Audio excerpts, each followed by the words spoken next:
But you can see us. And just a little housekeeping notes before we start with the presentation. If you have questions either now and or after, if you have questions during the presentation, there's a question and answer box at the bottom. And I already see 6 questions in there. So please type in questions in that box and not through chat. We are not monitoring the chat. We are monitoring the question and answers in there. So just as an introduction, I'm Hemant Marade. I'm the mayor of West Windsor. We have Francis Guzik, who is the township engineer. Doug Davidson, who is works for the health department. So, and then John Taylor, who is the also township engineer, and he's monitoring and he's keeping track of the questions just to make sure we don't miss anything. So we had one session last Thursday, and that generated a lot of questions. We have created a sheet and added questions to that sheet, questions that were generated at the last hearing. So what we are going to do is we are going to take go down the questions, answer all those questions, me followed by Francis, followed by Doug. And then at the end of it, if there are any more questions, then we will take them, we'll answer them. If you have questions after the meeting, you can still send it to that sewer@westwindsortwp.com line. That line is being monitored, and we will try to answer those questions, reply to you and answer those questions. We are also in the process of creating a frequently asked questions and answer sheet that will be posted on the township's website. The presentation that Francis used is on the township website along with the video of the first meeting last Thursday. Doug is going to use some slides that those will also be put on the website at the end of the meeting today. And then of course today's video will also be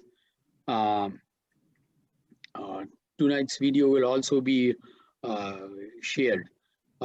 Again, someone who just joined posted something in chat. We request that you do it through question and answer session. And this meeting is exactly identical to the meeting last Thursday. So we really don't have to, we're just going to reproduce the meeting. So I don't have to summarize it. You get the full version of that meeting today as well. We are going to answer, in fact, a few more questions today than we answered last Thursday, since those questions were generated after the last meeting. So somebody just asked if we can summarize the last meeting. This is exactly the same meeting. Even more questions are being answered. So the first and most obvious question that come up is why now and why are we doing it? So again, to make it clear, township is just trying to be a fair broker here, calling balls and strikes.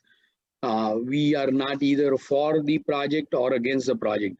A number of people have been asking me possibility of getting sewer for them since I got elected in 2017, and I'd always promised them I'll look into it depending on how many people expressed interest.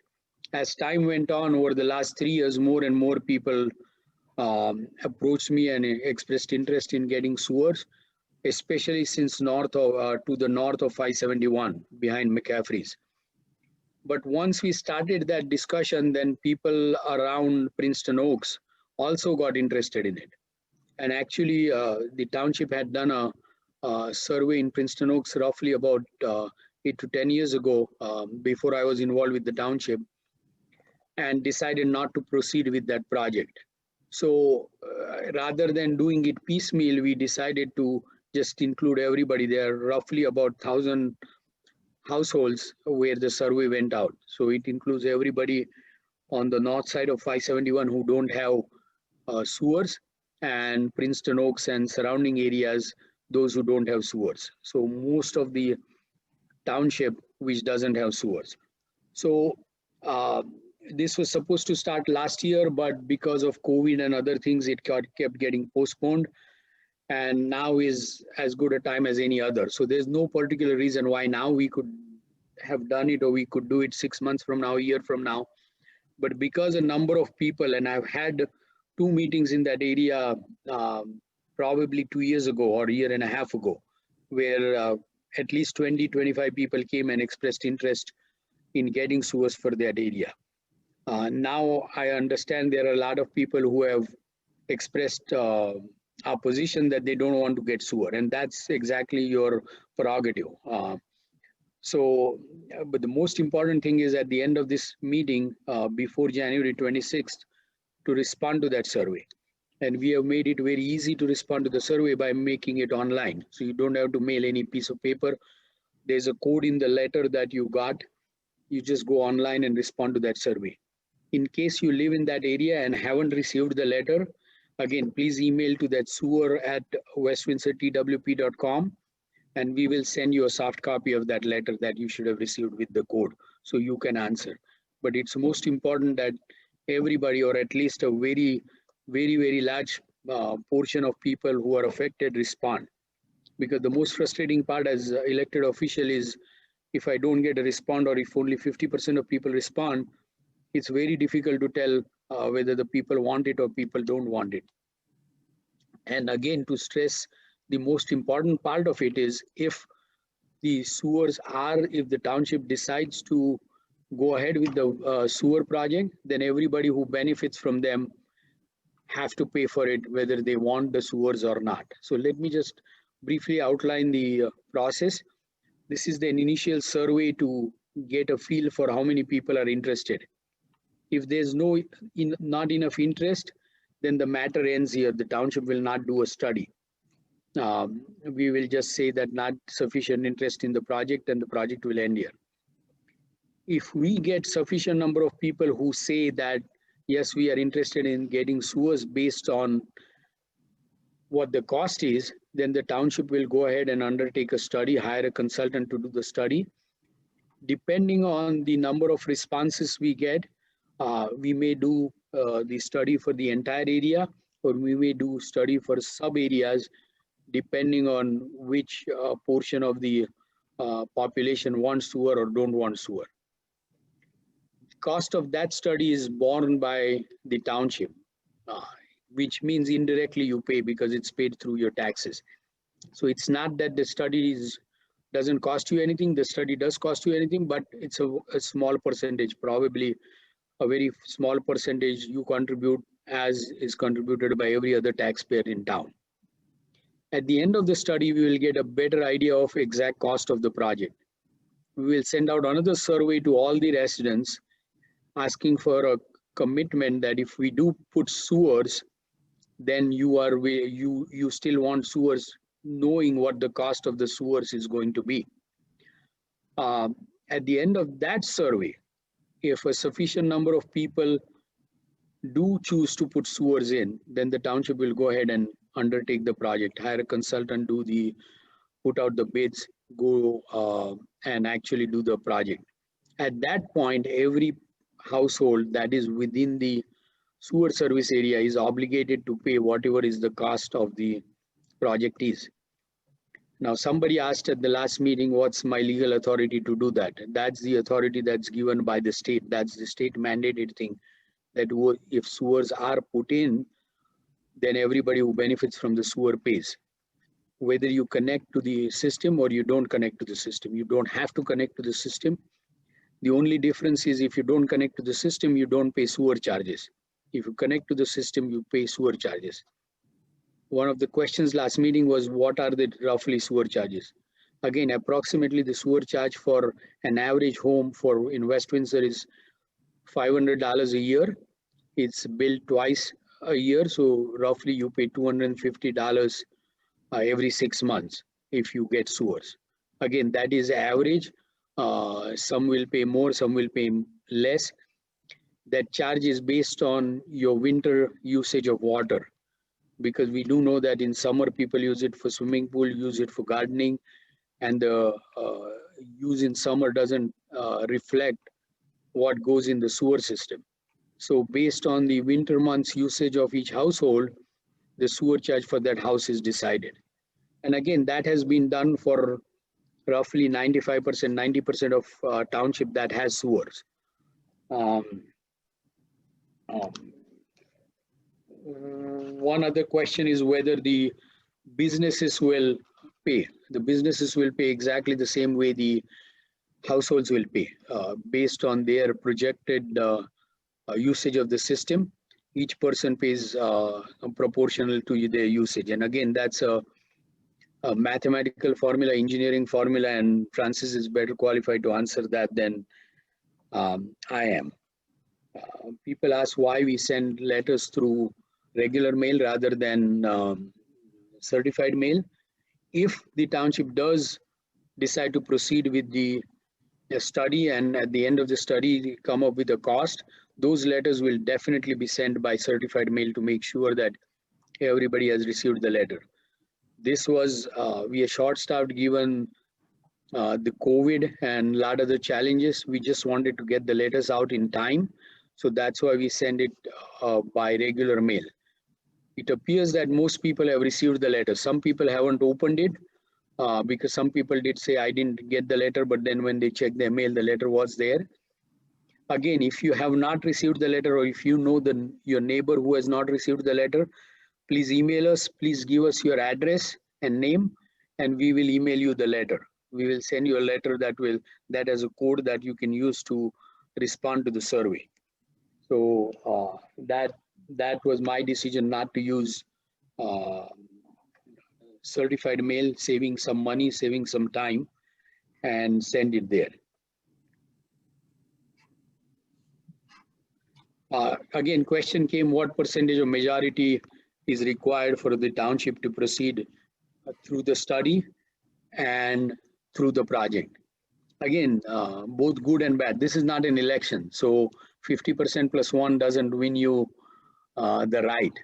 This is just a survey to get a feel for the opinion of the public who is going to benefit from the project. Then it's entirely up to the mayor and the township council what percentage is acceptable to them. I fully expect that the percentage of people who say yes in the second survey will go down compared to the first survey because the cost will be known. So I would hope a very high percentage in the first survey, because there's also a tough decision as an elected official, because at the end of the day, if the township does do the project and proceed with the project, then whoever is in the service area, even if you say that you don't want the sewer, you're obligated to pay. So I, as an elected official, is imposing on somebody something that they don't want. So that's why I would prefer a very, very high threshold as to the number of people who want to get who are willing to pay the money willingly and get the sewer installed. And Francis can again talk about what the response was in the Heatherfield project, which we did, which was the last project that we did. I've already answered about water usage. It's based on your winter water usage. One of the question was, what is the financing rate? Again, if a township decides to go with the project, like in previous project, each homeowner will have an option of either to pay everything upfront, whatever the cost is, or pay the cost over a 10-year period. If you choose to pay the cost over a 10-year period, the township issues bonds, and whatever is the interest rate on the bond is the interest rate that the residents pay for choosing the 10-year option. Again, it's anybody's guess what the interest rate will be at that point, but I can tell you that the Heatherfield residents are paying 2.65%. The residents in Heatherfield development who chose to finance the project over a 10-year period are paying at a 2.65%. So that's just to give you a ballpark estimate of what your rate will be. But your rate will be exactly whatever rate the township gets. We are not allowed to charge less than or more than make profit out of that transaction. Whether the township has the resources to complete the project, both Francis and John will tell you no.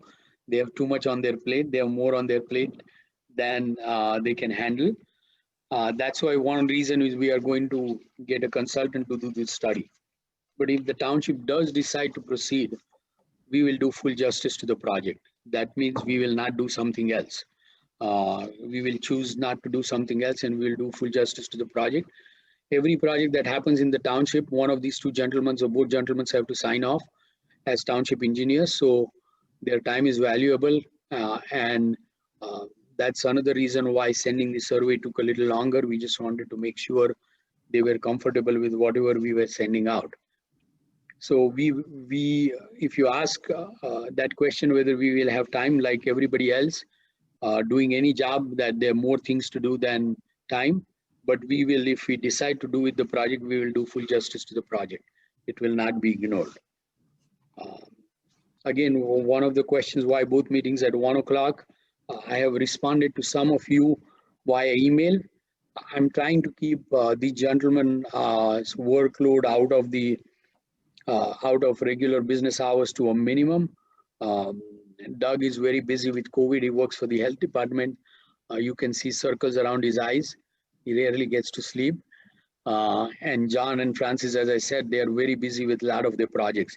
If there is sufficient demand for an evening meeting, we will have an evening meeting. If right now only 2 people have asked me, and that's also another reason why we are putting the recording of these meetings. And John, I hope you have started recording. Recording of this meeting online, so anybody who cannot attend either meeting can watch recording of the meeting.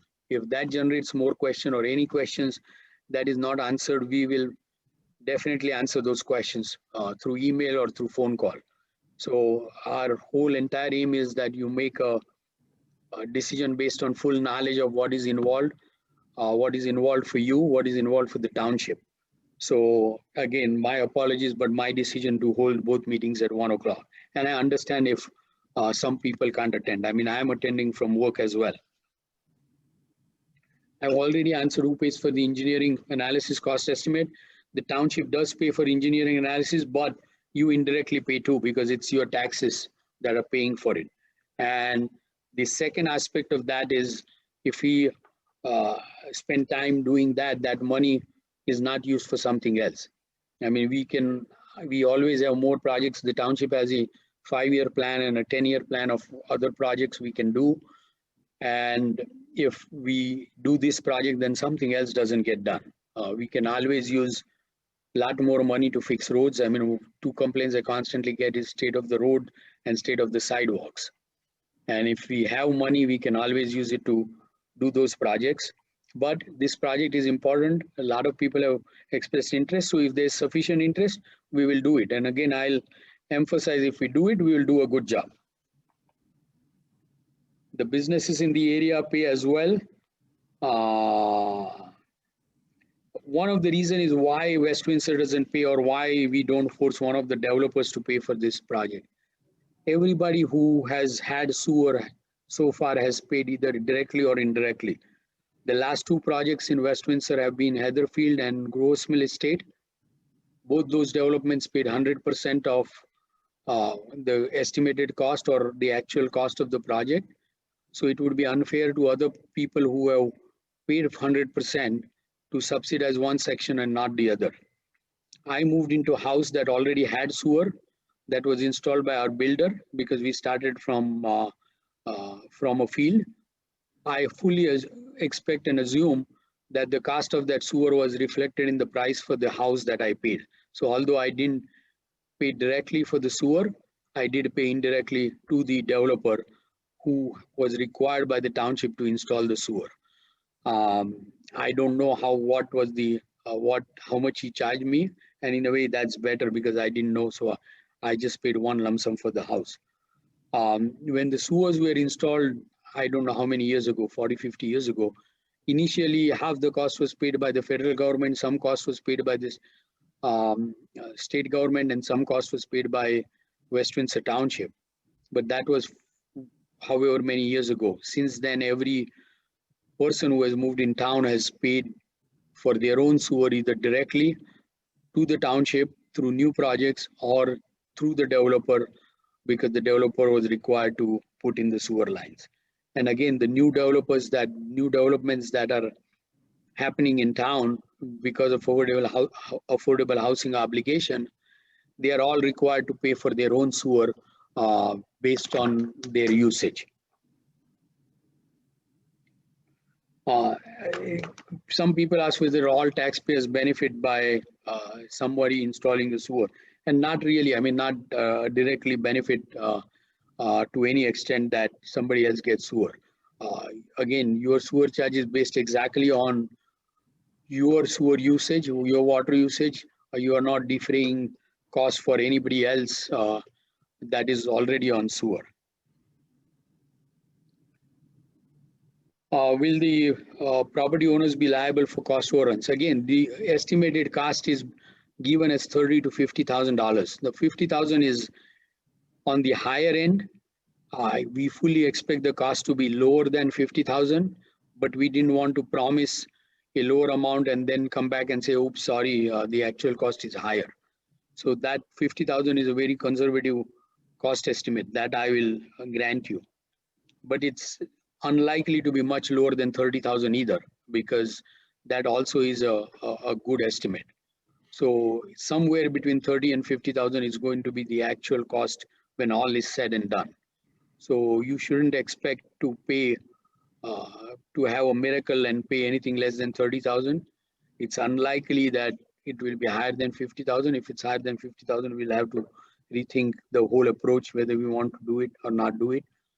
So the cost estimates are based on our experience with other projects and Francis's engineering judgment based on the current market and what's involved in this project. It's a fairly involved project since there's no connection nearby, and maybe we will need pumping stations, etc., etc.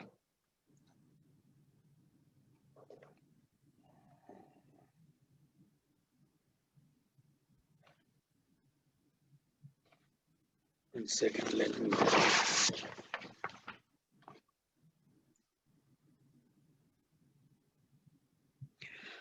Number of people have emailed and asked if why they have to pay if they are not interested in installing a sewer. Especially somebody just installed a new sewer 3-4 years ago. Unfortunately, that's how the system works. The state law says everybody who is in the sewer service area has to pay equal amount based on the engineering analysis. So you don't have to connect to the sewer system, which will save you roughly about $500 a year for sewer charges, but you will have to pay if the project goes on.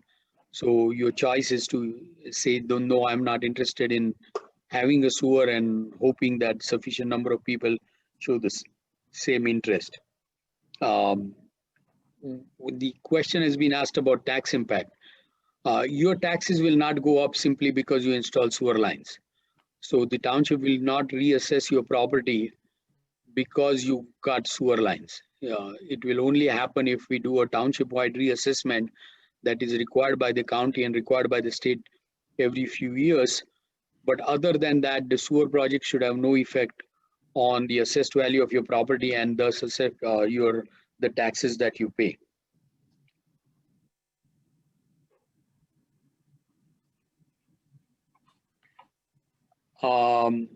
Somebody was asking a question about the result of Princeton Oaks and Windsor Reach sewer vote that was done roughly around 2010, and Francis in his comments can address that because he was around. I wasn't on the council then, but again, that was started because some people expressed interest in having sewer, and then some other people didn't want sewer, and we really don't want to get between you and your neighbor. We don't want to pay referee between you and your neighbor. If somebody wants it and your neighbor doesn't want it, we hope you all get together and resolve that issue, and township doesn't have to play a referee between them. And people have asked, can you get a list of residents who voted the current survey? We will certainly provide that list. We haven't had that list yet. We can't tell you who voted yes, who voted no, but we can certainly tell you who has voted and who has yet to vote. And then it's perfectly fine to approach the people who have not voted and tell them that please vote. I can't say which way to vote. yes or no, but you can certainly approach your neighbors who have not yet returned the survey and encourage them to vote. From me as elected official point of view, I hope I get 100% return. That way I know I get a full and honest idea of how many people are interested and how many people are not interested in getting the survey. The most frustrating part, as I said before, is if I only get 50% response, then I have no idea what the other 50% people feel. One of the questions that has been asked is how was Heatherfield project initiated? It was initiated because a number of people, just like in this instance, got together, formed a association exactly for this reason and approached the township to provide them with sewer.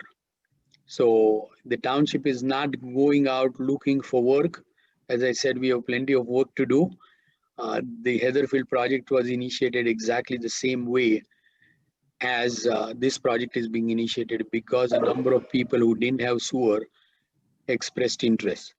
So based on the list I had, those are the questions that pertain to me. So I'll hand it over to Francis and then I'll go through the list again. And if anything is not answered, I will come back and answer at the end of the this thing. So Francis, it's all yours. Okay, thank you, Mayor. Good afternoon, everybody. Francis Guzik, your Township Engineer, Director of Community Development. Hopefully, I'll be repeating and reinforcing a lot of what the Mayor had just discussed. I put together a slideshow for the first meeting, so I think that was beneficial. I may, like I said, repeat and reinforce a lot of what the Mayor said. There may be some new information or things that are answered. Okay, so share as a result of that. All right, so we're here obviously to discuss the watershed public sewers inquiry. For the most part, there is no project other than the project of us conducting this opinion poll survey, interest in, trying to gauge interest in how many residents would like to see the town move forward with an actual project to discuss this.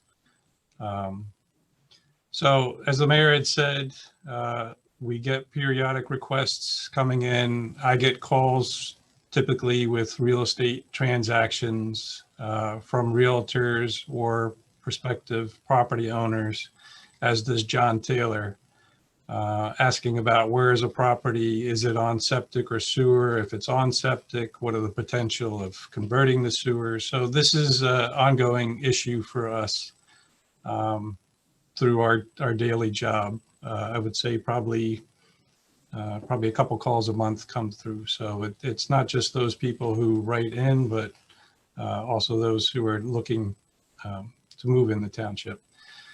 So what this would involve, as has been indicated, is extension of the existing sanitary sewer system to those areas and neighborhoods that don't currently have sewer. There are a number of existing easements in place for that. A lot of times the sewer mains to a property would be extended along the existing public street and not require easements.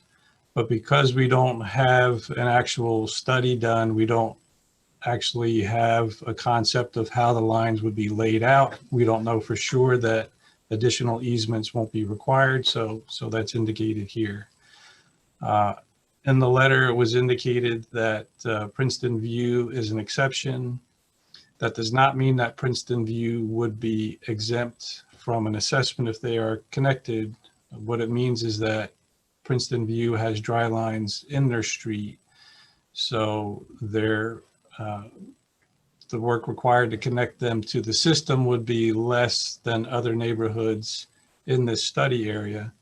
And as a result, they may eventually have an assessment if they are part of this that is less than those that required new mains be installed in the street. And I'll touch on those two things as I work through this. So it involves potential capacity upgrades downstream of the neighborhoods that participate, depending on how things are laid out. And again, we don't know who's in favor of, who's not in favor of, and a concept for how they would be connected. So again, I can't tell you exactly what or where at this point in time. The last bullet on this page talked about the easements, and I have a diagram through that. So this next plan gives you a feel for the overall study area, and I have to zoom out to fit it all in on the screen.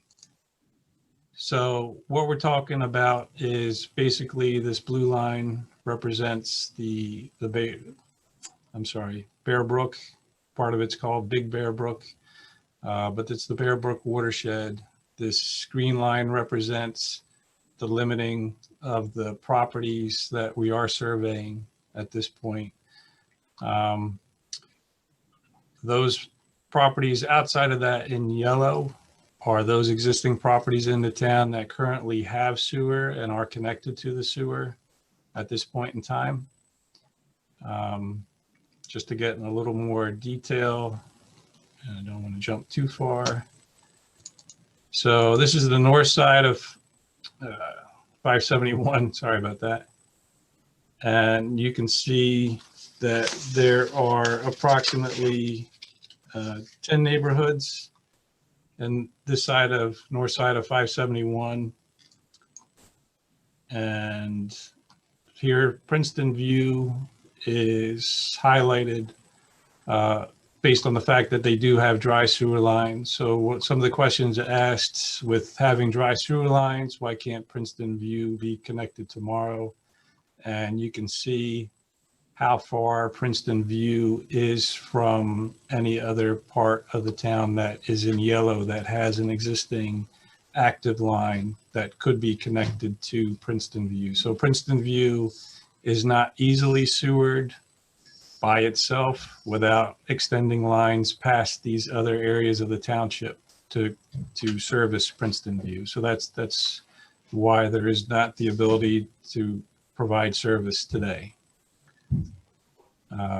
On the south side of 571, we have 4 neighborhoods making up the villages in Princeton Oaks, as well as Westminster Estates, Windsor Ridge, and Shadow Oaks.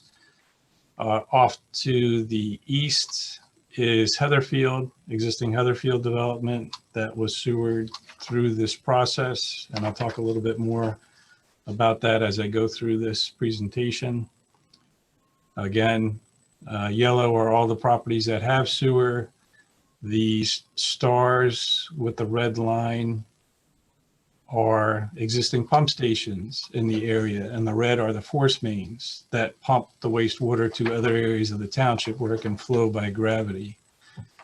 So it's not only with this study, if something were to move forward, it's not only the residential neighborhoods that we're interested in. We have a number of non-residential properties in the area, as well as a couple of affordable housing projects that also need to make use of the system, which is why it seems a perfect time that if we're doing something for those projects, then we should try to serve the needs of the existing residents, as well as come up with a more economical project with a greater benefit, rather than doing something small for the immediate need, only to have to remove or replace it or upgrade it at some point in the future if the residences, move forward or want to move forward with the project to service them. So along the 571 Princeton Hightstown Road corridor,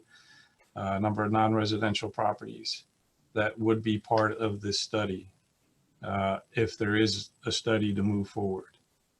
Again, if the survey comes back that nobody wants to proceed or the majority don't want to proceed, then we would move forward with a study just for those properties at this time. So ideally, what we'd like to do would be to follow the township master plan, which is what this next slide intends to show. Sewer, sewer is most economically provided by following the existing lay of the land, the existing gravity system, the gravity flow of water, which is why sewers are studied on a watershed basis. What is shown here is the same survey area, the study area limits, but what I've added on here in blue is the existing master plan sewer interceptor layout. Sewer interceptor would be a larger diameter pipe, which is oversized to collect all the wastewater flow from the contributing area, which again would be all the property in white. And the way that gravity currently flows is from Princeton Heights Town Road, following the Big Bear Brook down to Cranberry Road. And in Cranberry right now, near Grover's Mill Pond and Van Ness Park, there's an existing 30-inch diameter pipe that dead ends. And it was sized that way and left there as the proposed point of connection for this blue line concept interceptor. And from there, depending on, again, ideally, if everybody wanted to do this, branching off of that interceptor would be the smaller lines that would service all the individual properties in the watershed. But again, right now, until we have the results of the survey, we don't know who may be interested in participating at this point in time. So what would the town do? Oh, I'm sorry, did I skip a plan here? Yes, I did. So just to follow up on that, this is an existing tax map. It's tax map sheet 16.02. And there are a number of existing easements that are in place that would follow the alignment of that blue line interceptor that I just showed. And I've traced that blue line on here. North-south is top end of the sheet, bottom of the sheet, the Rabbit Hill Road shown here. Barrington Drive and a portion of Perry Drive are shown. And when the developers filed the maps for these subdivisions that created the streets and created the properties, the township also required them to dedicate easements to the township, which I've highlighted in yellow the labels. So there's a 40-foot sanitary sewer easement, 40-foot sanitary sewer pedestrian access easement, and so on down here, anytime that this line runs outside of an existing public right-of-way. So there are a number of easements in place. The township would look to use those if there's a project where it makes sense to install the pipe in accordance with this master plan and these easements. So hopefully that explains that. To that next slide. So what would the town actually do, and what would a property owner have to do? So this is an excerpt from the township code. It's a colored up diagram to hopefully more easily explain that to you. So up here in the public street or easement, the township would install this red line, which represents the public sewer main, any sewer manholes. And then off of that sewer main, we would stub a lateral, an individual lateral per each property to be served, which would end at a clean out at the property line. The right-of-way, ROW, represents right-of-way, which is typically for residential homes, your front property line. So this would be your house. This is your front property line, which also is the right-of-way line. And from there, you enter the public street. So the township would install the sewer in the road, the collection system, provide a lateral to your property, and end it at a clean out at the property.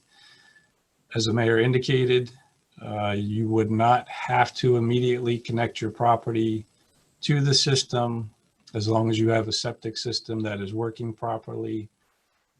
But at some point in time, when you're ready to move forward, each private property owner would work with their own plumbing contractor to design and figure out how they would connect their building to that clean out left for the property. And that's the portion that each owner would be responsible for. There was a question about sewer backups. Seems an odd thing to worry about, but with sewer backups, if there's a problem in the line, basically anything that's in the street up to this clean out at the right of way is the township's responsibility. So we have had situations where Public Works, who has a sewer division, they come out, they'll open the clean out, they'll televise the line. If there's an obstruction, they'll clear it. And typically that takes care of things. If they open the clean out and see the line is empty, but a homeowner is experiencing problems, that means that the problem is somewhere between the building and the clean out. And then you would have to have a plumbing contractor come out and assess your line and do whatever repairs or jetting or cleaning has to be done to restore service. So hopefully that answers that question. What could someone expect if a project were to move forward to construction? I'm following are a couple slides to show that process. Here's the first picture showing what's actually done to your street, what it would look like. So basically, again, it's advantageous to try to run a sewer main down the center of a road. So that way you can branch off of that center main with laterals to either side of the road, as well as it keeps the manholes at the high part of the road so that when it rains, there's not rainwater coming down and getting into the systems through the manhole covers. Where if you had a manhole closer to the curb line, you have a greater chance of water getting into the system that you don't want to get into the system. So next slide shows basically what that looks like from a further away view, a greater view. Here's a contractor staging an existing cul-de-sac. So you're going to have construction equipment, you're going to have the trench where they're actively working, the sheeting to protect the trench and protect the road. They store precast concrete manhole sections that they put together in the excavation to make the manholes. There's stone that goes back around the pipe, supports traffic loads to backfill the trench. There's the sections of the pipe that are stored, waiting to get installed. And the next picture, just another view of that. So they do have to keep the road open for resident access, for garbage collection, for mail service. So that would be unimpeded. And this last picture would show, this is the trench after construction's done. And this is basically what pavement repairs would happen, would be restoring the trench. The project would not include repaving the road curb to curb. You would not get all new roads in the development. It would just be restoration of the trench and any other damage that the contractor may have done in moving the equipment or materials around. During one of the prior concept studies, the issue of a new pump station came up. So there were questions about what does the pump station mean? Sounds like a big word, potential problems. So this is a site plan of all what's involved in a sewer pump station. Typically, there's a small building, control building, backup emergency generator building. Then there is a couple chambers that are underground, which is where all the magic happens. This is where the wastewater comes in. It's where the pumps are located underground. All the wiring and piping are underground. And it gets pumped out through a force main, again, all underground. Just a side view of that, you can see it's a small building. There's no above ground tanks, nothing visible other than the building. What does the building look like? Here's a photo of one recently installed. So it is made to look more residential in nature, to blend in a little bit better. And again, it would house the emergency backup generator. So during power outages, there is not a risk of any type of sewer backups or sewer overflows. And that's what this big vent on the side, that's air supply for the generator to run inside the building. Here's the other side. Here's those chamber systems. Everything's underground. There's a small vent pipe, water service spigot, but everything's underground. And then typically the whole perimeter is surrounded with fencing so that there's no risk of somebody wandering in and getting hurt and vandalism and such. So next we have a lot of the general information that was given in the letter. I'll repeat here. First bullet, as the mayor said, is that the township does not pay for sewer extensions, and he gave a pretty thorough explanation of the history of that policy. Apologies, I'm going through the side here. So costs that would be part of the sewer assessment is the second bullet. As it explains, there's an engineering design that would have to be done. That involves land surveys. They would prepare bid documents, permit applications to the state. We may have to cross through environmentally constrained areas like wetlands or floodplain, which would require permits. And then there's potential acquisition costs for easements, if there are any easements required. It would pay for the construction, the inspection, project administration, and financing costs. And any property owner benefiting from the sewer would be responsible for the costs so incurred by the township. Right now we have approximately 1,000 properties in the watershed affected. That includes the existing single-family homes, as well as some of those non-residential and the affordable housing projects. And again, this I want to reiterate is right now we don't have any known costs for this project. There were costs given in the letter, but they were based on other studies. So I know some people are fixating on the 30,000 to 50,000. Those are just put out as an examples of potential costs. We don't know for this particular what a cost could be because we don't know exactly how many people are interested in participating. And based on those who want to participate, how those sewers would be run and what those costs would be determined based on all of that. So the next screen is to walk through some of the additional costs that would be incurred by a property owner. The first of which, septic system pump out and abandonment. So there were questions about what's involved with the existing system. So basically a property owner would have to retain a plumbing contractor to connect the house to the clean out that was left in the street, which I showed on that earlier slide. How that's done is between the homeowner and the contractor. But when that happens, the existing septic system, you would have to pump out the tank, empty it of any fluids that are in there, solids. Then typically the tank is removed and the tank filled. And the reason for that is to avoid any potential future problems with a lid collapse and a sinkhole and somebody falling into a sinkhole and possibly getting hurt. So you are required to properly abandon the system by pumping it out and taking the lid off of the tank. And again, the cost for the lateral between the house and the right-of-way. I can't tell you if you would need a new line between the house and the street.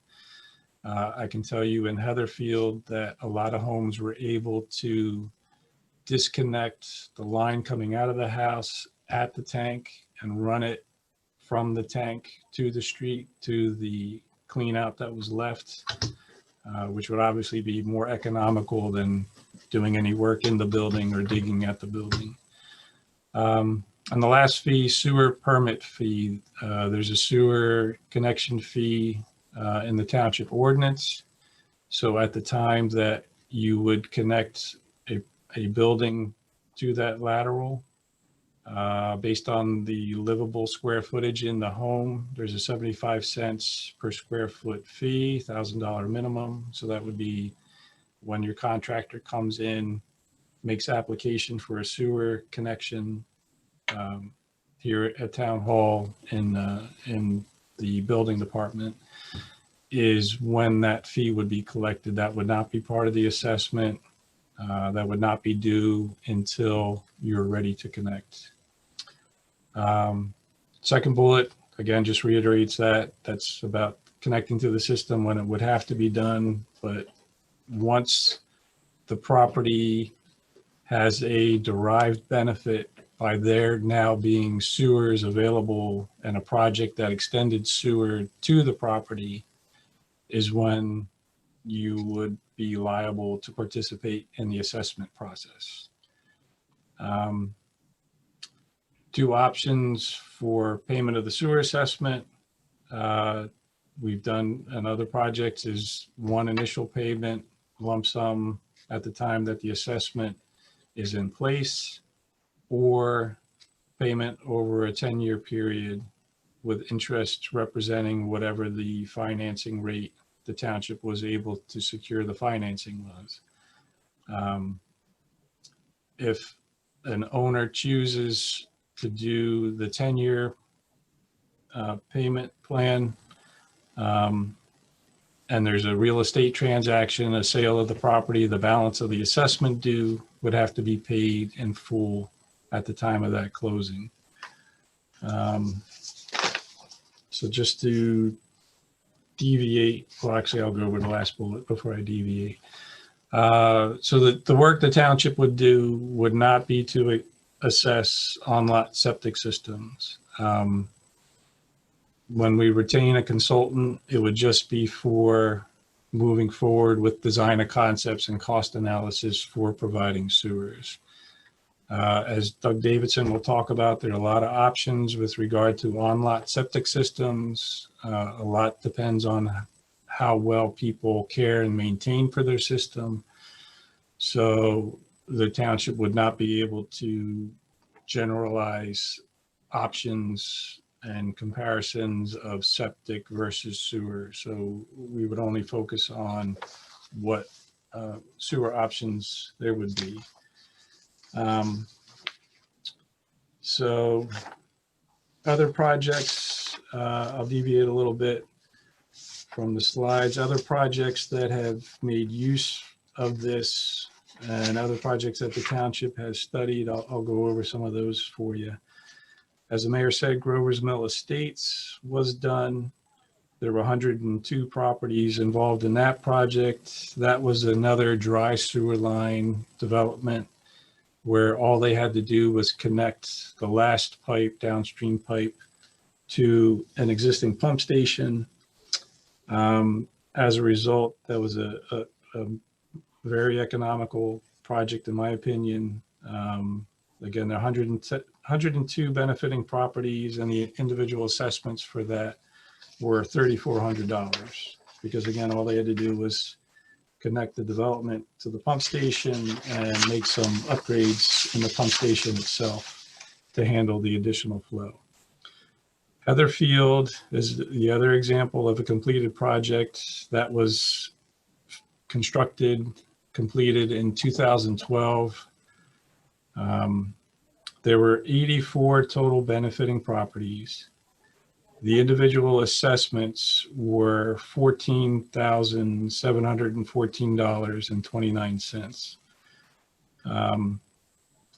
One of the reasons Heatherfield was very economical, and I'll go back to the slideshow and I'll go back to one of those sewer maps. This looks like, yeah, that's a good one. Nope. Let's go south side. Nope, one more.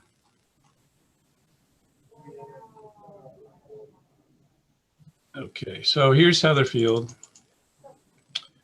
And one advantage Heatherfield had was they border Southfield Road, and there was an existing 8-inch main in Southfield Road that goes to the Southfield Road pump station. So the Heatherfield development primarily was extending lines in the streets. And most of those photos I shared with you were taken at Heatherfield.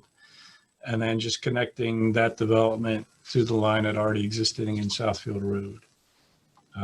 As you can see from a number of the properties that are not sewered, there is very little infrastructure bordering the developments, except in a few certain cases.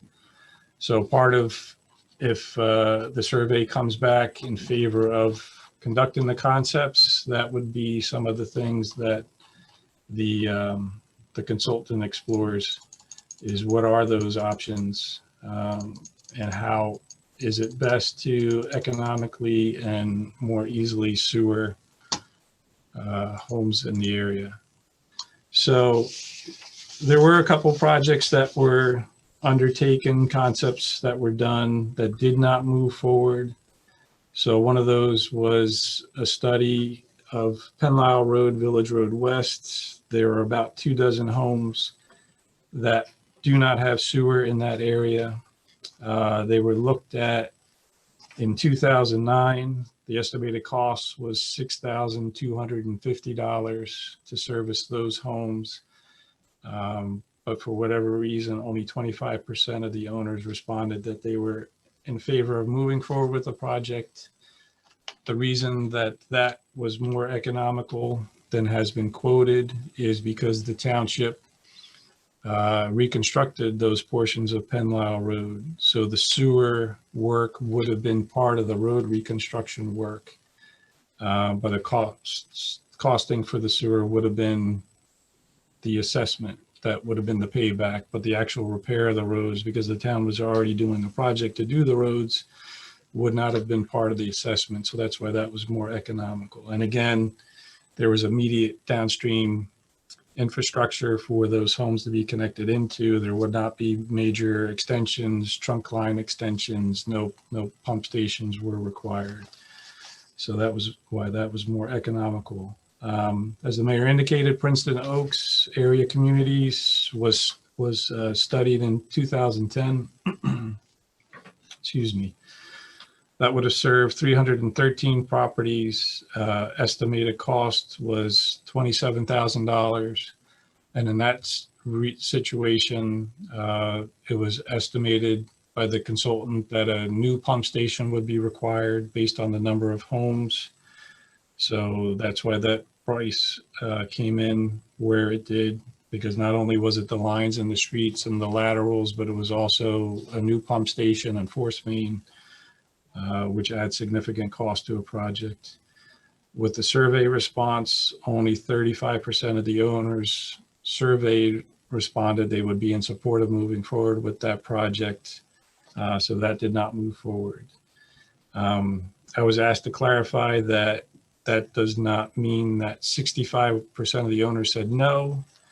It's just that only 35% were in favor of moving forward. There was a mix in that 65 that some did not respond to the survey and some owners did not support the project. So that's examples of some other things that were done in the town. So next steps, again, this was in the letter. If a large majority of property owners are not in favor of the town moving forward with the project, then we won't do anything more at this time with regard to the residential properties.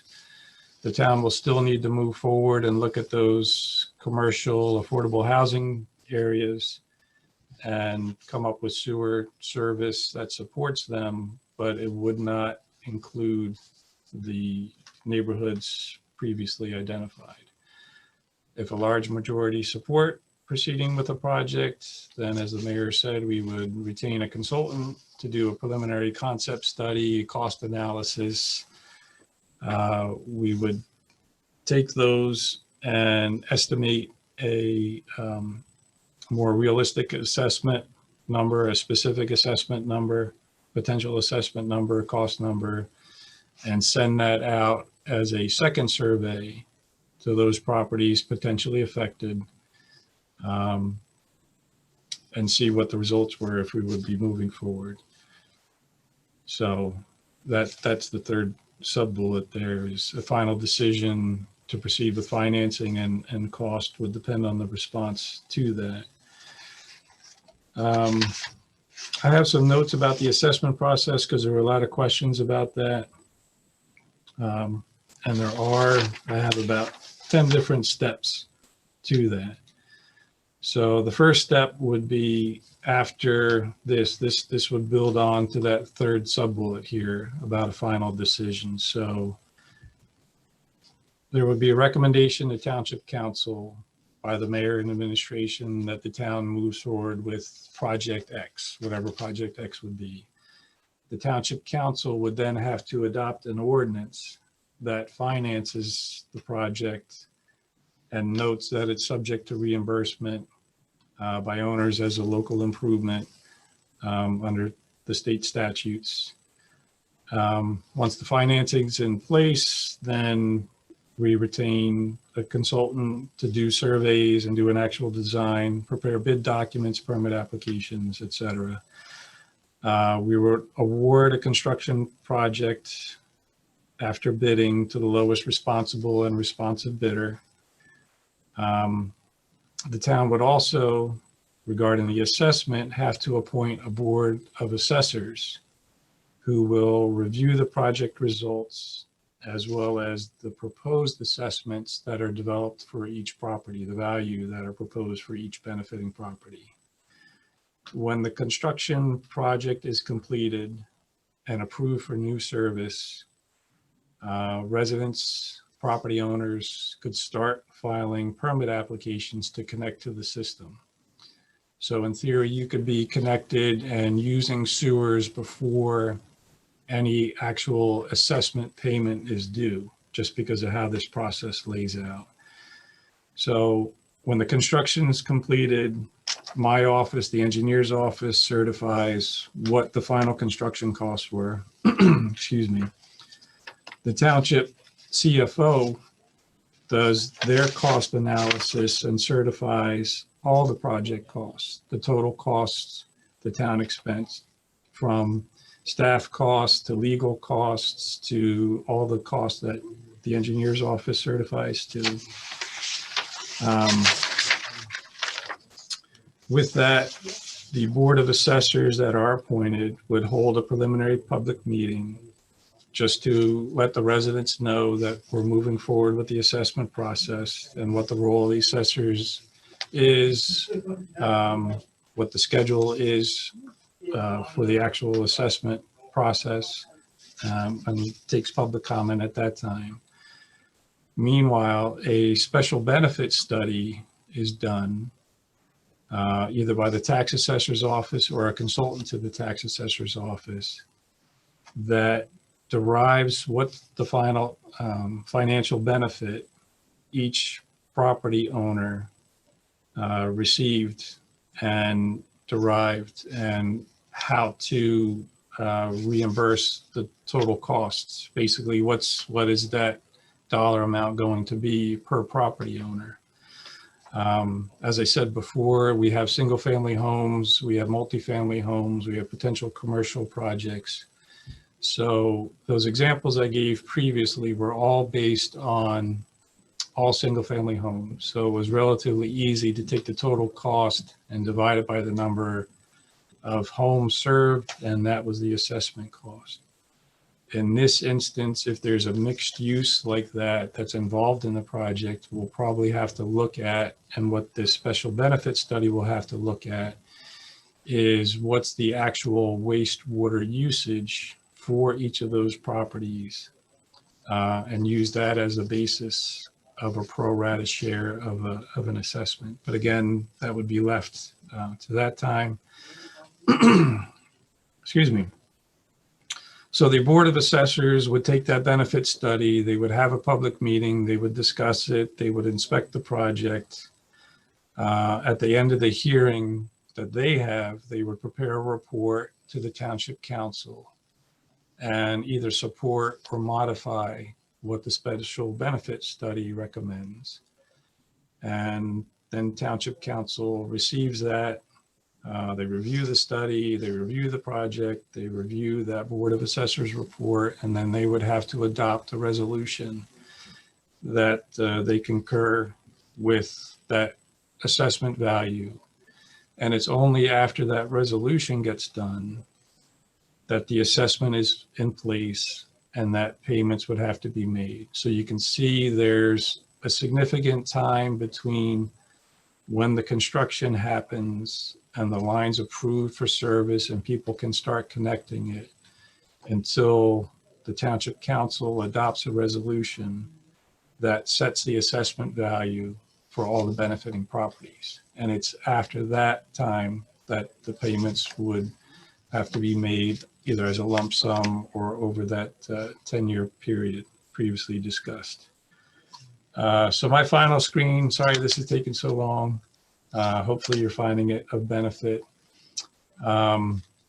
So next steps, final steps. So first bullet, we mailed out the notice and the survey. Information gathered is extremely important, as I indicated, because if you don't reply, it's almost viewed the same as you not supporting it. So if you do support it, it's important to you and others that support it that you send the survey in.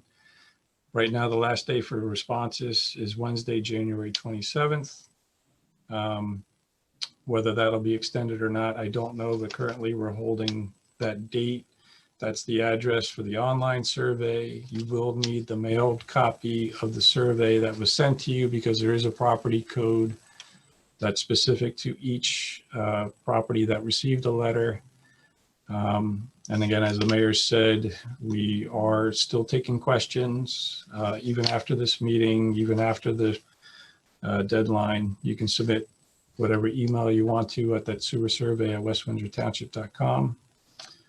And results of the survey will be compiled in February, unless for some reason things are extended, and I'm not sure when that would be. I imagine it would shift depending on if the survey response date is shifted. And we would share those results with administration, and then they'd be shared publicly thereafter. So if you're all still awake, I don't know if you want to go through Q&A. Actually, I'm going to take a little break, let Doug go, get a drink of water, and then go back to any questions after that. So thank you. Thank you, Francis. So again, I'm Doug Davidson. I'm manager of environmental health services for the health department. Included in our responsibilities is the oversight of the on-site wastewater program, septic program.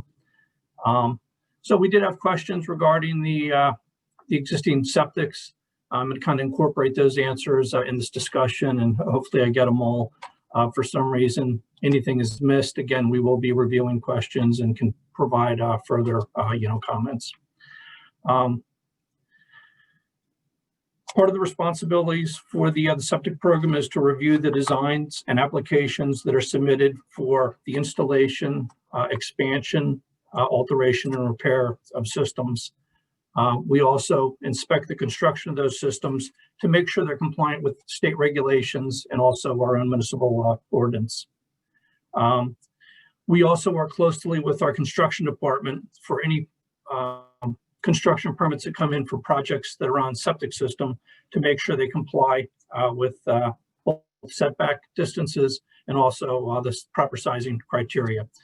Such applications would be, anything from a fence to also decks, patios, swimming pools, lawn irrigation systems, sheds, sunrooms, really anything that comes through. If the project's on septic, it gets diverted to the health department for review before construction does their final review. In 2019, we had 43 repairs. We had 14 alterations and 8 expansions. Really, an expansion can really be added into the alterations. The only difference would be, for some reason, they needed to increase the size of the system based on either a change in use. That would be, for instance, a a residential property getting converted over to a commercial property, a business of some sort. But more than likely, from your perspective, would be basically adding a bedroom to the house. Septic systems are size predicated on the number of bedrooms and also the existing soil conditions. A lot of people think when they call our office that, if they're adding a bed, or rather if they're adding a bathroom, they're going to need to possibly expand the system. That's actually not the case. It's really just the number of bedrooms. So as Francis indicated earlier, the area of interest is really north and south of Route 571. So the area north of 571 basically goes up Rabbit Hill Road all the way to Cranberry Road, and then to the east over to Southfield. That would cover such subdivisions as Kings Mill, Brookshire 1 and 2, all those County Home projects, and also Brookside way over on the east side. And then south of 571, we have all those properties that kind of follow Landwin Boulevard. Those would include, all those villages of Princeton Oaks, and including Westminster Estates.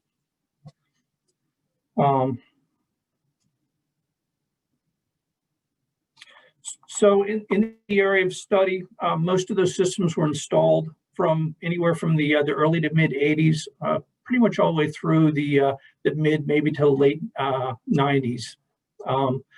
So a lot of those systems are, if they hadn't been replaced, are approaching 25 plus years old. So they are beyond certainly their peak performance. Fortunately, I'm going to do a screen share here. Fortunately, the soils in that area tend to be pretty conducive to septic suitability. Let's see. And John, if for some reason my screen share doesn't come up, please let me know. Let's see. We see you. Okie doke. So again, fortunately, most of these soils are pretty conducive to septic suitability. That's actually not the map I wanted here first. This is kind of that northern area of Kings Mill over here, and Dye Farm Estates over here on the right, and Brookshire 1 and 2. A lot of sassafras soils, a lot of Fort Mont. All these soils, some Fallsington sandy loams, also some Mattapeck and Mattapeak. For the most part, all pretty good, well-drained, permeable soils that are pretty conducive to septics. Let me just pull up.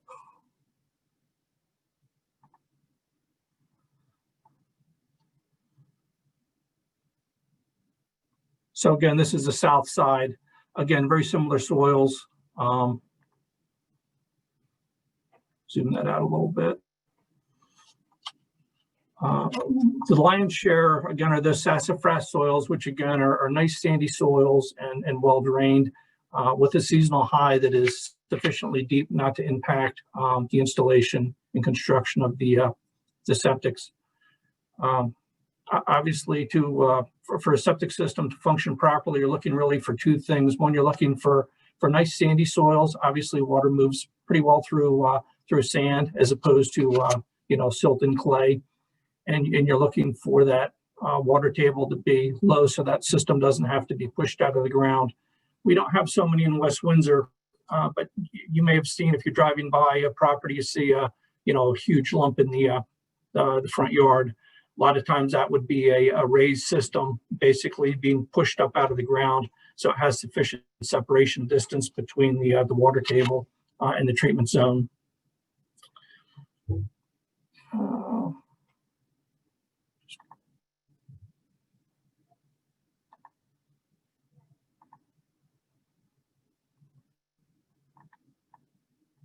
I thought I had one more here.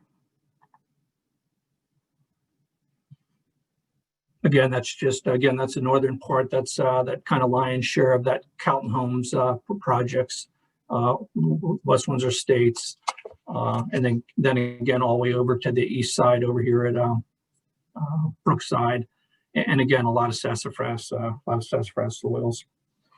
Hey, Doug, Yes. can you just double check you're sharing the right screen, because nothing seems to be changing as you're clicking through stuff. It's all the same view. Yeah, we're still seeing the soils map. The first soils map you shared. Oh. So I don't know if you have a couple things open, maybe. Yeah, let's see. Thanks for letting me know.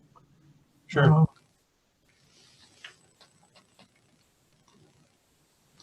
Anything come up there? No. Okay, you know what? It said my screen is paused. I got it. Sorry, folks. All right. So again, most of those systems are, approximately 25 years old. A lot are beyond kind of their peak performance. They for the replacement for a system, the biggest cost really goes into the disposal field. And that takes up a pretty good chunk of the property. That's roughly a 20 by 40 foot area for some of these existing systems.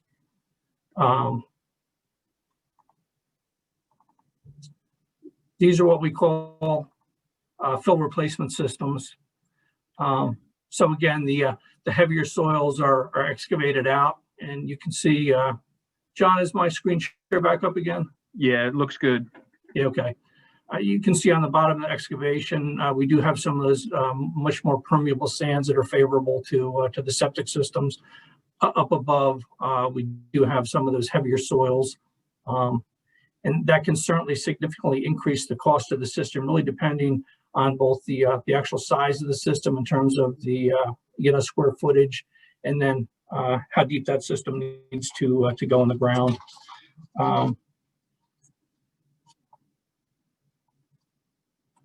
Let's say, just going to switch here.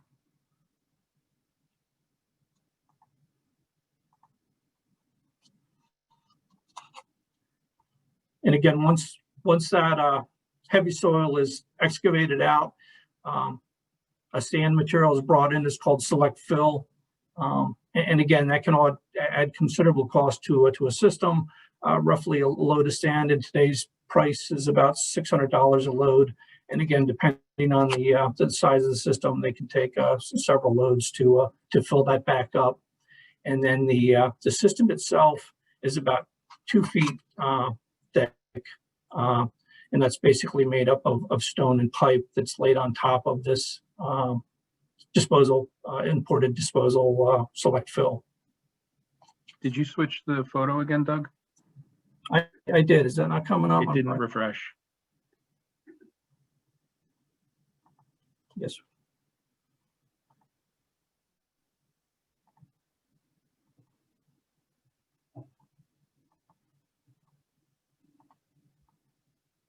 Let's say.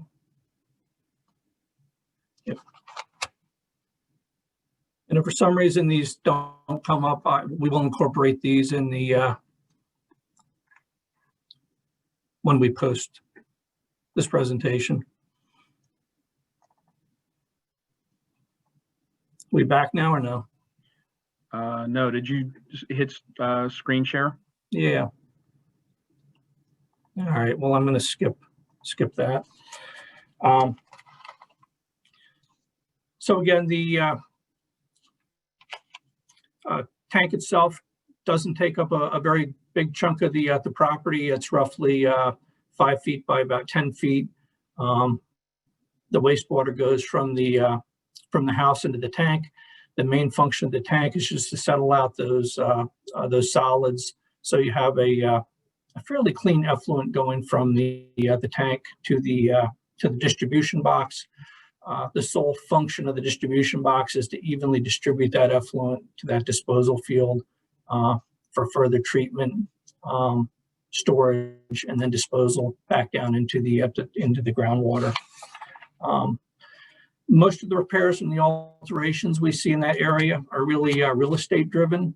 We don't see any real clusters where we have areas that are malfunctioning due to poor soils. As we stated earlier, most of those soils are pretty conducive to on-site sewage disposal.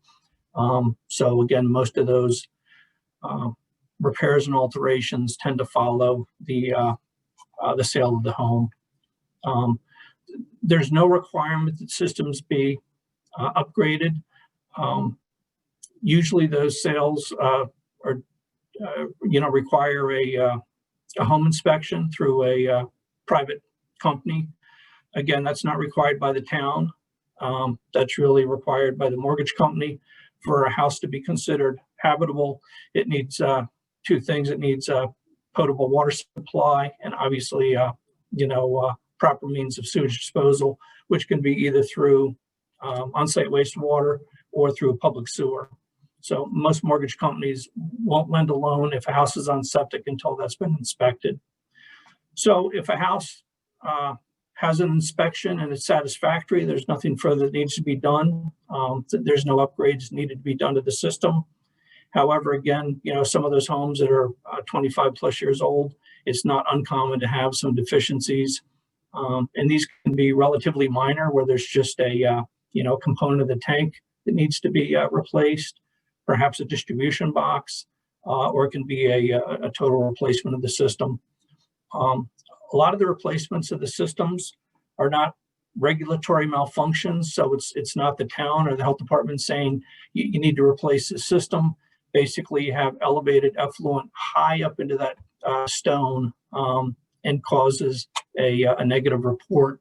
And to facilitate the sale of those homes, in many instances, those systems are replaced. It depends on the circumstance. When you replace those systems, again, those more permeable soils are relatively deep in the ground. They can be anywhere from 5 to 10 feet below the existing grade for a replacement. If it's going in the same footprint, the same location, you don't necessarily have to replace all that select fill. So the price can vary considerably depending on if all that fill is being replaced, if the system needs to be expanded in size. In many cases, they do. Generally speaking, the existing systems, if it's a bed system and not a trench system, generally they're at least 25% undersized. If they're an old trench system, they can be significantly more undersized than 25%. So again, the regulations require those properties to be, if feasible, brought up to today's standards. But again, that would only be if they need to be replaced for technical reasons, not replaced just because they're old undersized systems. Again, if they satisfactorily pass a septic certification, there would be no upgrade required. And again, those prices can vary dramatically depending if it's a minor repair or if it's a more costly, replacing the entire system. Just to give you some perspective, and again, these are just some ballpark figures. If you're looking to totally replace the field, including tank and engineering, in today's market, those prices tend to be running about 25 to 35,000. Again, big variation because these are biological systems, and there are a lot of variables. It depends really the size of the system.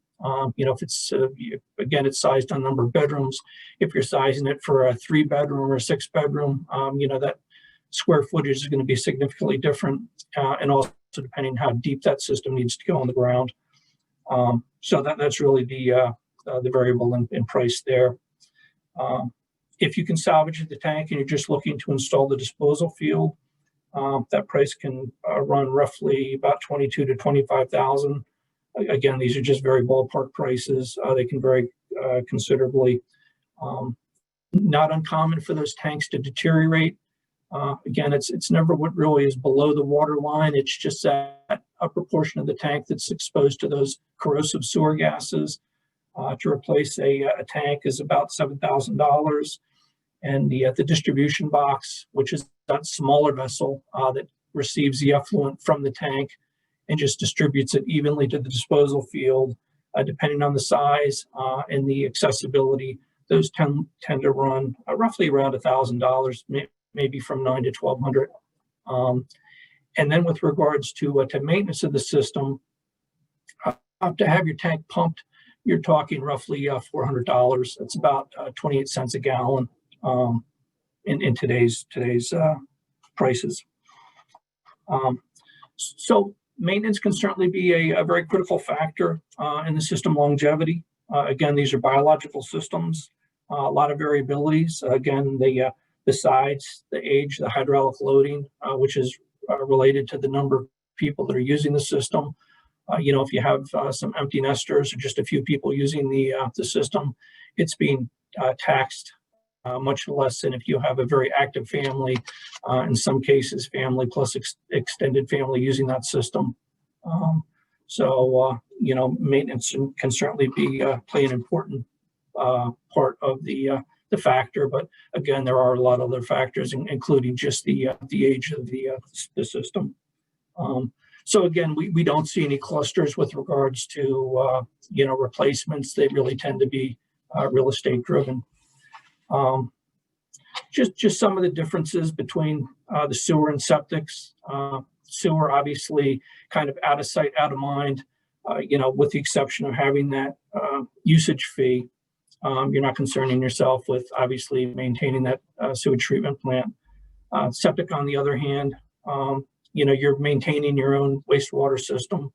So, you're going to have those expenses for maintaining the system, and then any repairs or alterations that need to be done to that system, obviously that's going to fall on the homeowner. In addition, that disposal field tends to take up a pretty good chunk of yard. That can certainly impact home improvement projects, particularly if that system is in the rear yard, typically where you'd be doing, more things like, decks and swimming pools and sheds. Those can be impacted. So you can have some limitations for improvements. If they're in the front yard, not quite as, more hardscaping comes to an issue if they're in the front yard. And obviously, if they're in the front yard, connecting to sanitary sewer, if that ever happens, it's obviously easier than running that line all the way to the rear.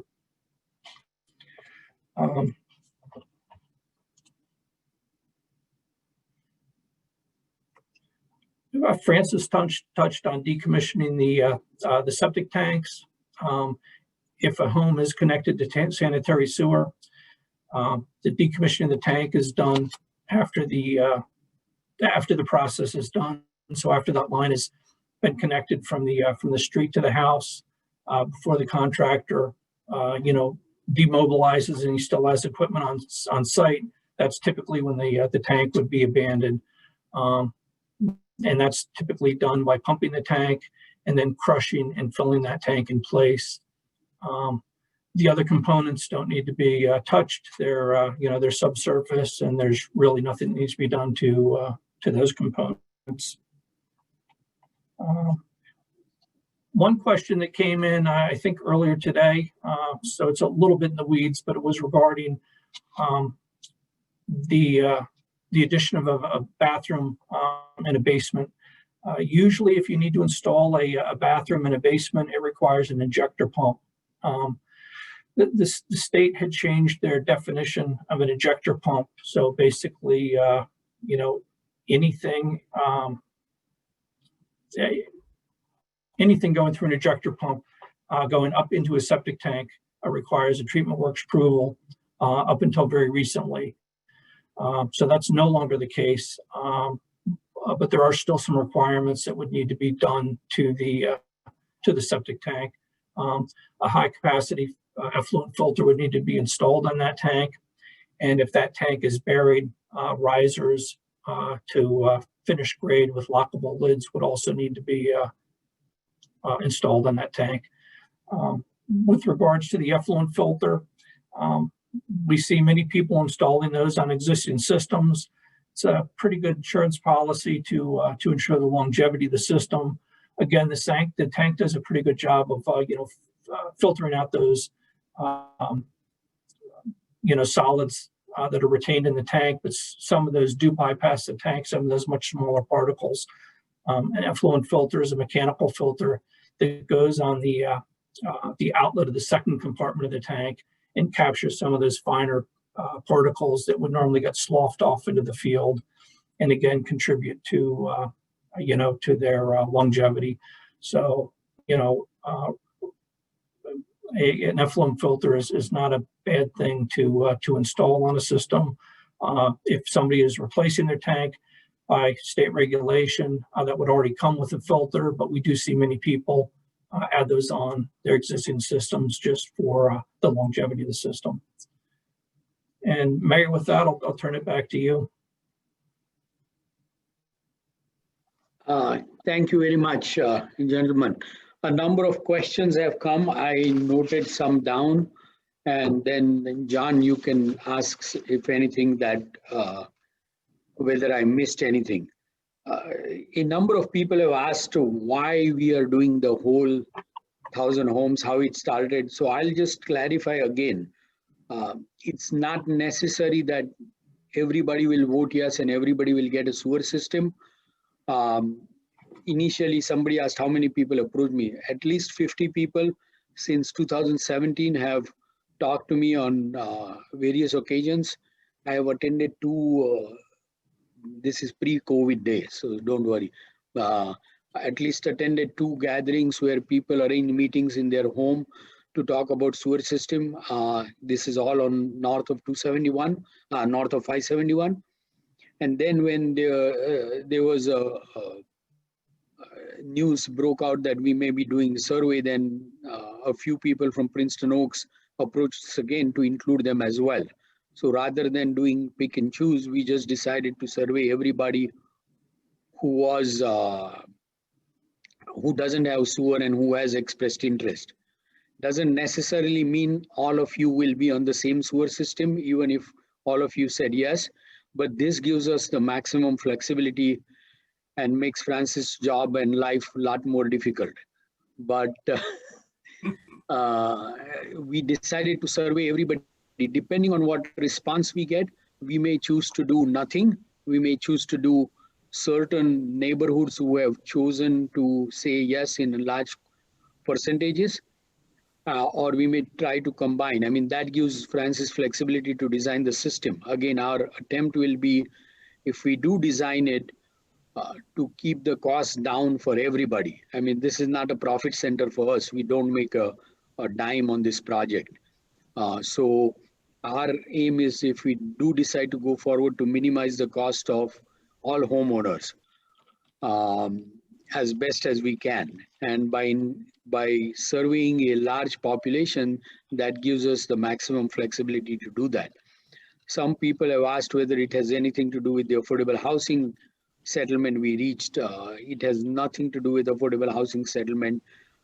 None of the affordable housing developments that we have promised are in the area that is being surveyed. The closest one is one next along Old Trenton Road next to the mosque. And they are going to get a sewer system one way or the other, whether you do it or not. Similarly, the commercial properties, none of the commercial property development depends on residents saying yes or no. If residents say no, commercial properties can either use septic system and or they will do sewer based on their own cost, whatever their project is. So again, this is purely for benefit of those who had shown interest. If you, whether you want it or you don't want it, it's your decision. The township is not taking any position one way or the other. So I just want to be clear, this has nothing to do with the affordable housing settlement. And this doesn't mean all neighborhoods or all 1,000 people will be lumped together and get either a sewer or don't get a sewer. It's possible that a very small pocket may say that, oh, we are 100%, we want sewer, in which case we will just estimate the cost for them. Again, the smaller the pocket, the higher the estimated cost would be.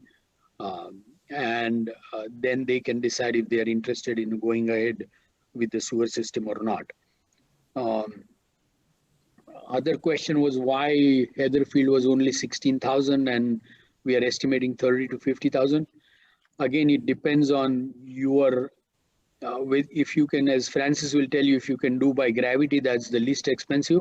The more pump stations you need, the more higher the cost is. So the cost entirely depends on the complexity of the project and how far you are from the existing point where you can connect to the sewer system and whether that point has sufficient capacity.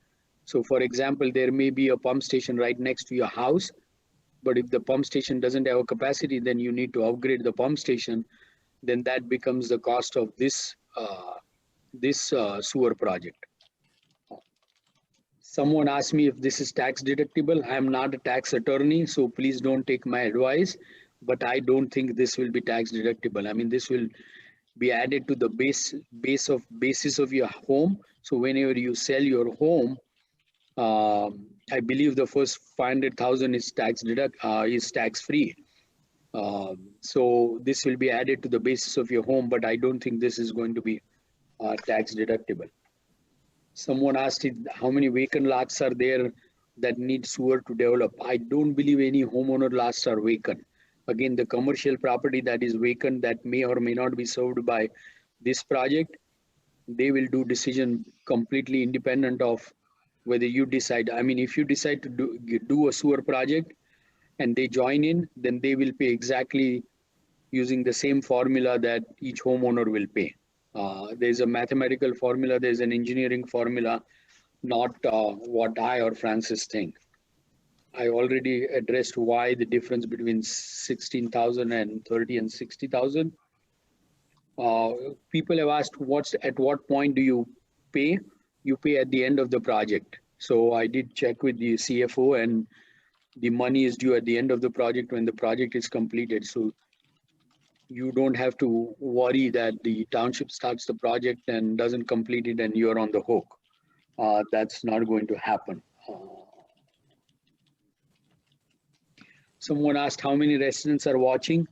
Again, last Thursday, they were roughly about 90. Now they're roughly about 50, 55. A lot of people join as anonymous attendees, so I don't know if that's the same person or different people, but there are 59 participants, 4 of us, so 55 people are watching. Right now, they were way above 60, 65. I've seen the number 65 sometime during today. I don't know how many of them are on both calls last Thursday and this Thursday. So there's no way for me to tell how many people have uniquely watched. But again, we will put the video of this meeting and video of the last meeting on Township website. Lot more people will watch then, and or I hope a lot of more people will watch then too. When and how will we learn the outcome of first survey? Roughly closely after 27th, we will tabulate the survey. We'll start tabulating as time permits. Someone asked whether we can tell them who has not responded. We'll try to tell you that. Who has or has not responded. You can approach them and request them to respond. I'll again reiterate, the most frustrating part is only if few people respond, because then as elected official, we have no idea what to make out of people who didn't respond. And as Francis said, if you don't respond, technically you are saying no, because we don't know whether you want the project or not. Someone asked who pays for sewer repair. After the project is complete, it becomes township's headache. So once the project is complete, then if something goes wrong, then the township pays. But again, as Francis outlined, we are responsible only up to your property line. Beyond that, if there's a problem with your sewer, and some people have had a problem with the sewer, then it becomes your responsibility. We will not recommend a contractor for you to connect to the sewer system. That's not our job, and legally we can't do that.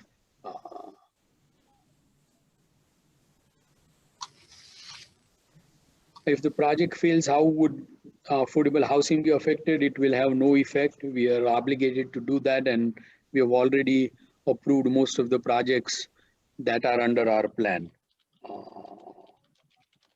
Someone asked whether the taxes will increase after reassessment, township-wide reassessment. I had mentioned earlier that your taxes won't change simply because you got a sewer project.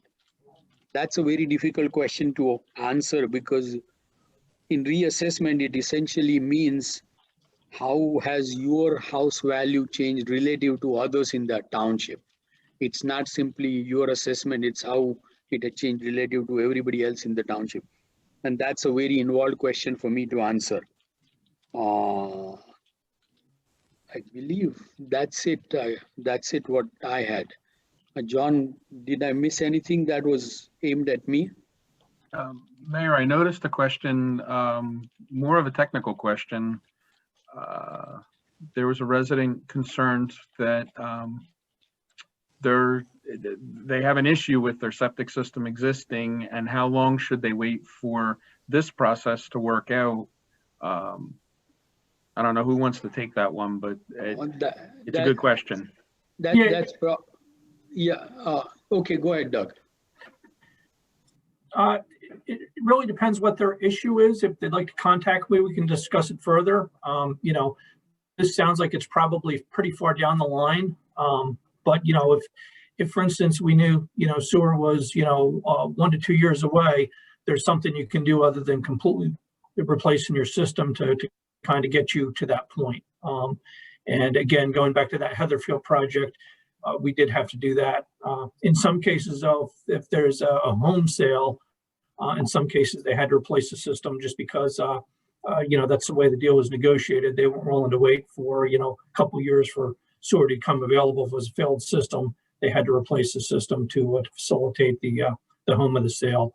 But, for somebody that was just living in their home, was having some problems, there were definitely some other options other than just completely replacing the system. Francis, can you comment on, let's just say once the survey results comes in and everybody says, yes, 100%, perfect world. How long would it take before actually they connect to the system approximately? Honestly, Mayor, I couldn't even answer that at this point in time, because if we are doing that big of a project, we would have to see what the estimated cost would be, how the township would finance that, whether we would need to break it into phases or not, or whether it's done all at once. How long did Heatherfield take? Well, Heatherfield was financed in 2007. They finished construction in 2012. So that was 5 years between financing and construction. I can tell you, though, that in there, the prior township engineer left the town. They had an acting engineer for a year, and then I came in 2008. End of 2008. So there was some delay with some of that shifting of staff going on. Yes, so a number of people have asked about estimate when it would be done. I would assume this is more complicated than Heatherfield.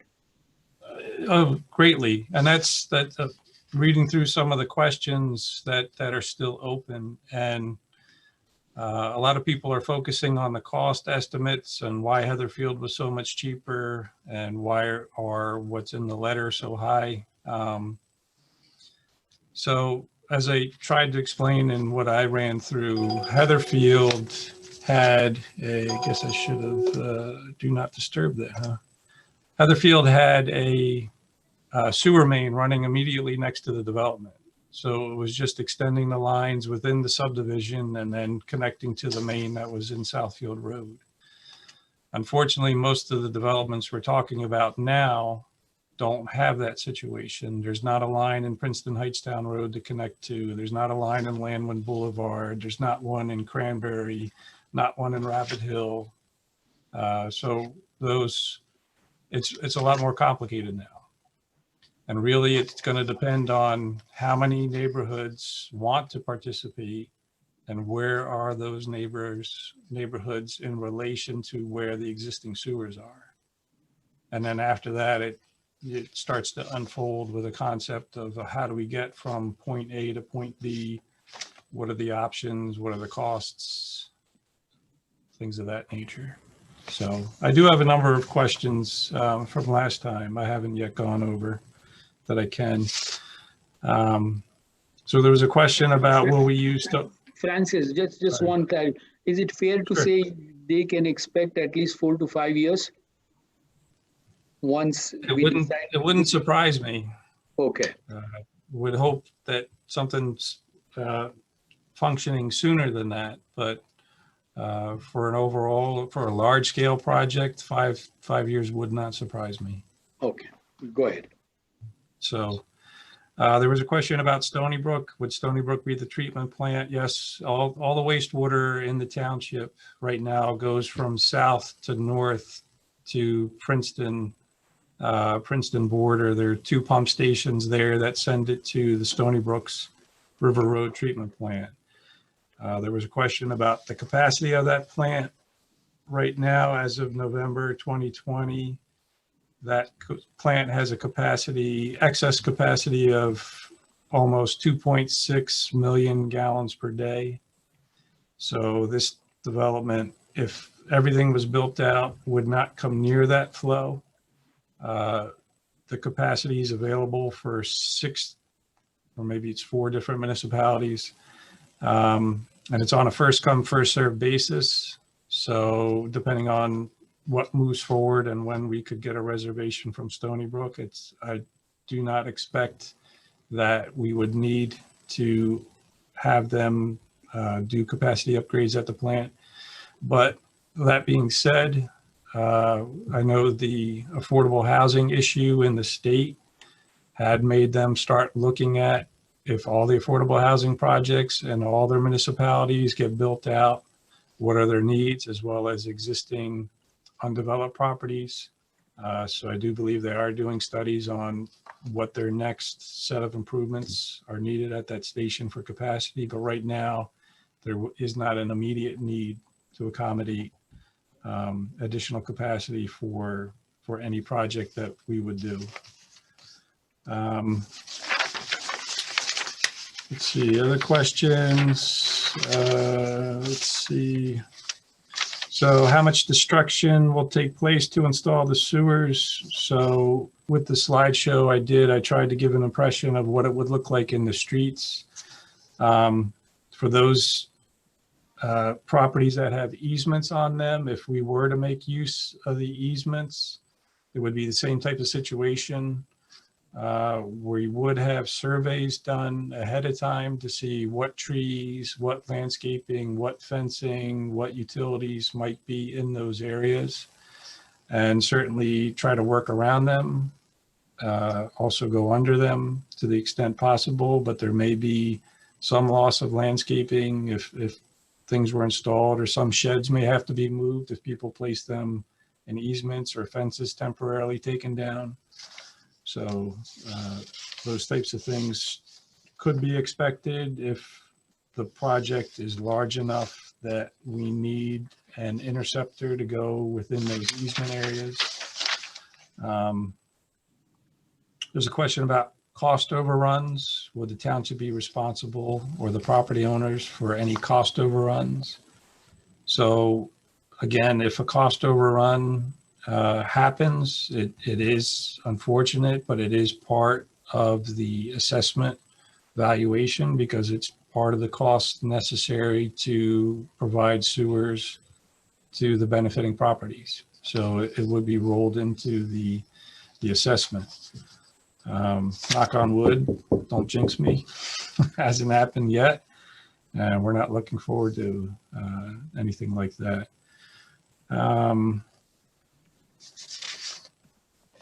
And I think that's all I had at this point. That would be something new. I haven't gone through the questions on the side. I can start doing that, but that's all I had in writing right now. Hey, Doug, Francis, one resident asked a question about whether the township is issuing permits for new septic systems and allowing repairs to septic systems. John, did you say for new installations? Yeah, I think the question is, are we still allowing new permits, new septic permits and/or repairs to existing septics? Absolutely. You know, we every month we're issuing either repair alteration permits, not a whole lot new construction, but if anyone's familiar with Gem Stables, the old Gem Stables off of Windsor Road, I think that may be approved now, and there's going to be a few new homes there. That subdivision is split between both West Windsor and Robbinsville. Most of the homes are in Robbinsville, but there are a few in West Windsor, and those will be built with a septic system. Yeah, so I've seen another question about the assessments. So I ran through that informal schedule of how things work, and there was a lot of detail to it. And it's not necessary that you remember all the detail. The reason I ran through all that was to give you the impression that there is a significant amount of time between when the project's financed, when the construction gets completed and the sewer is available for use, and then those steps that have to happen before the township council adopts a resolution that makes the assessment go into effect and those payments start happening. So the project would have to be completed, costs would have to be certified to, then there's a special benefit study that gets done that takes those costs and looks at the project and the properties and determines what the assessment per each property would be. It's reviewed by a board of assessors as a recommendation to council, and then council would have to adopt a resolution. So quite a bit of time. So hopefully that helps. Francis, one of the question was that whether the septic system is in the front or the back. Some people seem to have the thing in the back. Would that make a difference? Well, what we saw in Heatherfield is that some of the contractors were able to still make use of the line coming out of the house, going to the tank, adding some bends to get it out around the home, out to the lateral in the street. I can't guarantee that's going to be 100% for everybody. Some contractors may wind up recommending a new lateral, some interior plumbing work, and a new line come out the front of the building to the street. And that certainly they should be able to tell you, give you price options of if it's not possible, here's a cost for that. So it should be something that a reputable contractor would make sure you're aware why things can or cannot be done and the price implications of decisions like that. But it seems like someone has claimed that the easement is on the back of the house. Does that mean the sewer will go toward the back of the house? Well, typically those easements were more for the interceptor, the main large pipe that all of the homes drain into and take it to Stony Brook. Typically, the single family homes don't go directly to an interceptor. They typically connect to a smaller line in the street with a more conventional lateral. Again, one of the difficulties here is not knowing who's going to participate and how. It's unknown. I can't guarantee 100% that no one may connect through the back, but it would be unusual unless there's a design that has the 8-inch service line with the lateral and the back of the property. So. And do you see any questions that, I mean, there's still a lot of questions. I've tried to answer some of them individually because they're very specific to them, but do you see any questions that I haven't answered? There was, excuse me, there was one question about the amount of time people had to answer the survey. And I guess I wanted to point out, since I was involved in the decision for sending the surveys out, that we left people 4 weeks from the time the survey was due, about 4 weeks after the mailing should have arrived at people's homes, to give people time in case they're leaving their mail to sit for a couple of weeks before they open it. So people should have at least 4 weeks. They should have received the survey and the letter at least 4 weeks before the surveys are due. Right, and couple of people have, somebody has commented on some flyer that was put in their mailbox.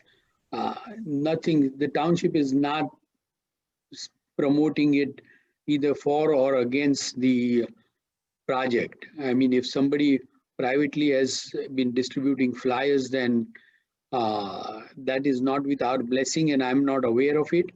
But everybody is entitled to their opinion. I just ask you to encourage your neighbors to respond. I'm just interested in making sure as close to 100% of people respond as possible. I'm not advocating either for or against response. I can't advocate for or against response. The township is just trying to be an honest broker.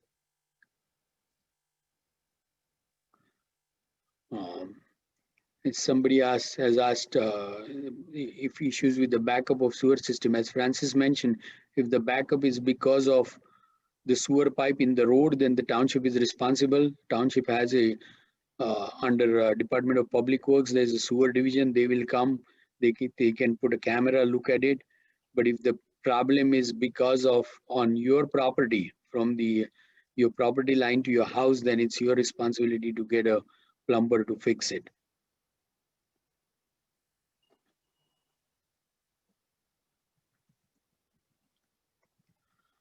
Again, I do see a number of questions on the side, but most of them have been answered in one form or the other. And if you still feel your question hasn't been answered, please email us at sewer@westwindsortwp.com, the same email, and we will definitely answer that question. Our aim is to give as many honest answers as we can.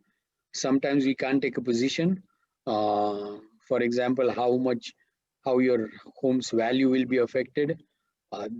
Comments like that we can't make. It's better to talk to your real estate agent than the township, because we have no idea.